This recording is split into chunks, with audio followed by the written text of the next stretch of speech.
지금 이 순간에도 수많은 사람들이 생존 식량을 쌓아두고 안심하고 있습니다. 창고에 라면 100개, 통조림 50개를 쟁여두고 재난이 와도 괜찮다고 생각하죠. 하지만 이것은 치명적인 착각입니다. 여러분이 쌓아둔 그 식량들은 3개월도 못 가서 모두 쓸모없게 됩니다. 그리고 여러분은 식량 창고 옆에서 굶어 죽게 될 겁니다. 이게 무슨 말인지 이해가 안 되시나요? 지금부터 설명하겠습니다. 첫 번째 문제는 보관 환경입니다. 대부분의 사람들이 식량을 어디에 보관하나요? 베란다, 창고, 다락방입니다. 이곳들은 온도 변화가 심합니다. 여름에는 섭씨 40도가 넘고 겨울에는 영하로 떨어집니다. 습도도 높습니다. 비가 오면 습기가 차고 곰팡이가 핍니다. 이런 환경에서 식품이 제대로 보관될까요? 절대 아닙니다. 라면을 예로 들어보겠습니다. 라면의 유통기한은 6개월입니다. 하지만 이것은 적정 온도에서 보관했을 때 이야기입니다. 섭씨 25도 이하, 습도 60% 이하가 기준입니다. 베란다에 보관하면 어떻게 될까요? 여름철 고온에 기름이 산패됩니다. 라면을 열어보면 역한 냄새가 납니다. 이미 상한 겁니다. 먹으면 복통과 설사로 고생합니다. 통조림도 마찬가지입니다. 사람들은 통조림이 영원하다고 착각합니다. 금속 캔이 음식을 보호해준다고 믿죠. 하지만 온도 변화가 심하면 캔이 팽창하고 수축합니다. 미세한 틈이 생깁니다. 그 틈으로 공기와 습기가 들어갑니다. 내용물이 변질됩니다. 캔 뚜껑이 볼록하게 부풀어 오른 통조림을 본 적 있나요? 그것은 내부에서 세균이 번식해서 가스가 발생한 겁니다. 절대 먹으면 안 됩니다. 보툴리누스 중독으로 죽을 수 있습니다. 쌀도 문제입니다. 많은 사람들이 쌀 20kg짜리를 여러 포대에 사둡니다. 하지만 개봉하지 않은 쌀도 시간이 지나면 변합니다. 특히 여름철에는 쌀 바구미가 생깁니다. 작은 벌레가 쌀알을 파먹습니다. 한 번 생기면 순식간에 퍼집니다. 한 달 만에 쌀 전체가 벌레투성이가 됩니다. 쌀겨 냄새도 고약하게 변합니다.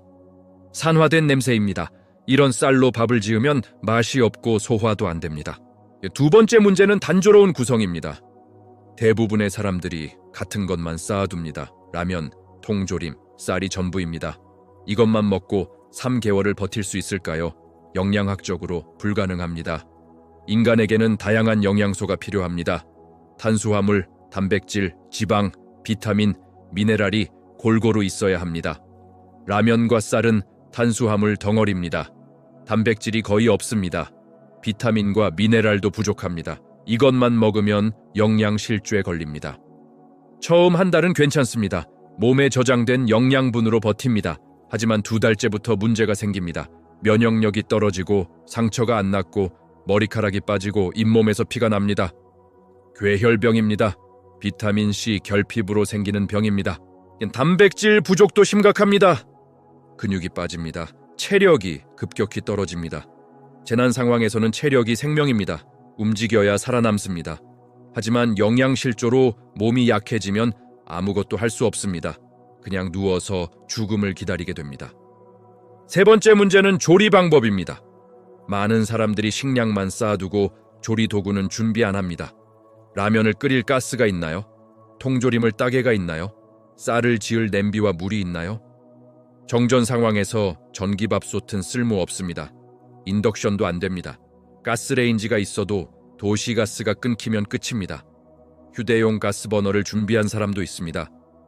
하지만 부탄가스는 몇 통이나 준비했나요? 한 통으로 1시간 정도 쓸 수 있습니다. 하루 30분씩 쓴다고 해도 한 통에 이틀입니다. 3개월이면 45통이 필요합니다. 그만큼 준비한 사람이 얼마나 될까요? 대부분 서너 통 정도만 가지고 있습니다. 일주일이면 바닥납니다. 그렇다면 어떻게 해야 할까요? 우선 보관 환경을 제대로 만드세요. 베란다나 창고가 아니라 집안에 선을 하고 어두운 곳에 보관하세요. 이상적인 장소는 침대 밑이나 옷장 아닙니다. 온도 변화가 적고 직사광선이 안 듭니다. 습도도 낮습니다. 식품 보관에 최적입니다. 밀폐 용기를 사용하세요. 쌀은 개봉하지 말고 원래 포장 그대로 두세요. 개봉한 쌀은 밀폐 용기에 옮기세요. 김치통 같은 플라스틱 용기가 좋습니다. 뚜껑을 꼭 닫으면 벌레가 못 들어옵니다. 쌀 안에 마늘 몇 쪽이나 고추를 넣으세요. 천연 방충제입니다. 벌레가 싫어하는 냄새입니다. 습기 제거제도 넣으세요. 과자 봉지에 들어있는 실리카겔을 모아두세요. 식품 보관통에 함께 넣으면 습기를 흡수합니다. 쌀이나 밀가루가 눅눅해지는 것을 막아줍니다. 곰팡이도 예방합니다. 정기적으로 점검하세요. 한 달에 한 번씩 비축 식량을 확인하세요. 유통기한을 체크하세요. 곧 만료되는 것부터 먹으세요. 새로 산 것을 뒤에 넣고 오래된 것을 앞에 배치하세요. 선입선출 원칙입니다. 마트에서 하는 것처럼 하세요. 식품 구성을 다양화하세요. 라면만 100개 사지 마세요. 대신 여러 종류를 조금씩 사세요. 쌀 10kg, 라면 30개, 통조림 20개, 레토르트 식품 20개, 건조 과일 5kg, 견과류 3kg 이렇게 분산하세요. 단백질 공급원을 확보하세요. 통조림 참치, 통조림 콩, 건조 육포, 단백질 파우더가 좋습니다. 한 사람이 하루에 필요한 단백질은 50g입니다. 참치캔 하나에 20g 정도 들어있습니다. 하루에 2~3캔이면 충분합니다. 3개월이면 180캔이 필요합니다. 비타민을 챙기세요. 멀티비타민 알약을 사두세요. 1년치를 미리 구매하세요. 약국에서 쉽게 살 수 있습니다. 비싸지도 않습니다. 하루 한 알만 먹으면 비타민 결핍을 예방할 수 있습니다. 궤혈병, 각기병, 야맹증 같은 질병을 막아줍니다. 소금을 충분히 비축하세요. 소금은 필수 미네랄입니다. 땀으로 배출되기 때문에 계속 보충해야 합니다. 또한 음식의 방부제 역할도 합니다. 소금에 절인 음식은 오래 보관됩니다. 굵은 소금 10kg 정도 사두세요. 저렴하고 유통기한이 없습니다. 설탕과 꿀도 준비하세요. 이것들은 빠른 에너지원입니다. 체력이 떨어질 때 설탕물 한 잔이 힘을 줍니다. 꿀은 방부 효과도 있습니다. 상처에 바르면 소독이 됩니다. 목이 아플 때도 좋습니다. 꿀 1kg과 설탕 5kg을 준비하세요. 식용유도 중요합니다. 지방은 고칼로리 영양소입니다. 1g에 9칼로리입니다. 탄수화물이나 단백질의 2배 이상입니다. 적은 양으로 많은 에너지를 얻을 수 있습니다. 또한 음식에 풍미를 더해줍니다. 식용유 3리터를 비축하세요. 조미료도 빼놓지 마세요.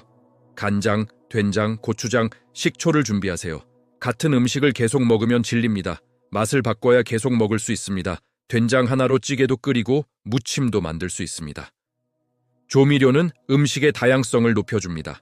조리도구를 확실히 준비하세요. 휴대용 가스버너 2개를 사세요. 하나가 고장나면 백업이 필요합니다. 부탄가스는 최소한 50통을 비축하세요. 한 통에 1,000원 정도입니다. 5만 원이면 3개월을 버틸 수 있습니다. 고체 연료도 준비하세요. 군용 고체 연료나 캠핑용 고체 연료는 불을 붙이면 15분 정도 탑니다. 물을 끓이거나 간단한 요리를 할 수 있습니다. 보관도 쉽고 안전합니다. 50개 정도 사두세요. 냄비와 프라이팬도 필요합니다. 전기를 쓰지 않는 일반 조리 도구를 준비하세요. 스테인리스나 무소의 제품이 좋습니다. 테프론 코팅은 긁히면 유해 물질이 나올 수 있습니다. 내구성이 좋은 제품을 선택하세요. 식기도 준비하세요. 그릇, 접시, 수저, 젓가락을 여분으로 두세요. 물이 부족하면 설거지를 자주 못합니다. 여러 벌이 있으면 돌려 쓸 수 있습니다. 일회용 식기도 좋습니다. 종이 접시와 나무 젓가락을 준비하세요. 설거지 없이 쓰고 버릴 수 있습니다. 물을 대량으로 비축하세요. 요리에도 물이 필요합니다. 쌀을 씻고 밥을 짓는데 물이 듭니다. 라면을 끓이는데도 물이 필요합니다. 마시는 물과 별도로 요리용 물을 준비하세요. 20리터 생수통을 5개 정도 사두세요. 요리법도 익혀두세요. 가스 없이 밥 짓는 법을 배우세요. 보온병에 쌀과 뜨거운 물을 넣고 몇 시간 두면 밥이 됩니다. 파스타도 물에 불려서 익힐 수 있습니다. 에너지를 아끼는 조리법을 알아두세요. 유튜브에 비상시 요리법 영상이 많습니다. 음식을 절약하는 습관을 들이세요. 평소에도 음식을 아껴 먹으세요. 비축 식량으로 간헐적 단식을 연습하세요. 하루 한 끼나 2끼만 먹어보세요. 몸이 적응합니다. 위가 줄어들면서 적은 양에도 포만감을 느낍니다. 실제 재난 상황에서 도움이 됩니다. 씨앗을 비축하세요. 장기 재난 상황에서는 비축 식량이 바닥납니다. 그때는 직접 키워야 합니다. 무, 배추, 상추, 토마토, 씨앗을 사두세요. 베란다나 옥상에서 키울 수 있습니다. 흙과 화분도 미리 준비하세요. 씨앗은 저렴하고 오래 보관됩니다. 낚시 도구도 준비하세요. 근처에 강이나 바다가 있다면 물고기를 잡을 수 있습니다. 낚싯대, 낚싯줄, 낚싯바늘을 사두세요. 비상시 단백질 공급원이 됩니다. 낚시하는 법도 미리 배워두세요.